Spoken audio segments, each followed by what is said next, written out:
Hello friends, ഇന്ന് duty കഴിഞ്ഞ് നേരെ പോയത് ഊതുമത്തയിലുള്ള അരസി റെസ്റ്റോറൻറ്റിലാണ്. അങ്ങനെ ഞങ്ങൾ എത്തിയപ്പോൾ തന്നെ ഞങ്ങൾക്ക് മെനു കാർഡും കാര്യങ്ങളൊക്കെ കിട്ടി. അപ്പോൾ ഞങ്ങൾ ഫസ്റ്റ് ഓർഡർ ചെയ്തത് ചില്ലി ചിക്കൻ പൊറോട്ട റോളായിരുന്നു. അതിന് 5 ദിർഹമേ ഉണ്ടായിരുന്നുള്ളൂ. പിന്നെ അതിനുശേഷം ഞങ്ങൾ ഹസാൻ മത്താർ എന്ന് പറയുന്ന ഒരു ഷവർമ പ്ലേറ്റ് അത് ഓർഡർ ചെയ്തു.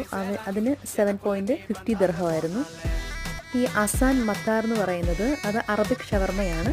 നല്ല ടേസ്റ്റാണ് കേട്ടോ. അതിനകത്ത് ചീസ് വരുന്നുണ്ട്, അതുപോലെ തന്നെ മയണൈസിൻ്റെ മിക്സ് വരുന്നുണ്ട്, ഫ്രഞ്ച് ഫ്രൈസ് എല്ലാം കൂടെ ആയിട്ട് അവർ നമ്മുടെ ഷവർമ റാപ്പിൽ ചെയ്ത് തരുന്നതാണ്. ഒരു പ്ലേറ്റിലാണ് അത് വരുന്നത്. അപ്പം അത്യാവശ്യം നല്ല ക്വാണ്ടിറ്റി ഉണ്ട്, 2 പേർക്ക് കഴിക്കാനുള്ളൊരു ക്വാണ്ടിറ്റി ഉണ്ട്. പിന്നെ ചില്ലി ചിക്കൻ പൊറോട്ട റോളും നല്ലതായിരുന്നു. പിന്നെ അതേ കണക്ക് തന്നെ ഞങ്ങൾ 2 ചായ പറഞ്ഞു. ഫ്രഷ് മിൽക്കായിരുന്നു, അതും നല്ലതായിരുന്നു. അപ്പോൾ ഞങ്ങൾ പുതിയ വീഡിയോ ആയിട്ട് വീണ്ടും വരും. അതുവരെ ടാറ്റാ ബൈ, സീ യു.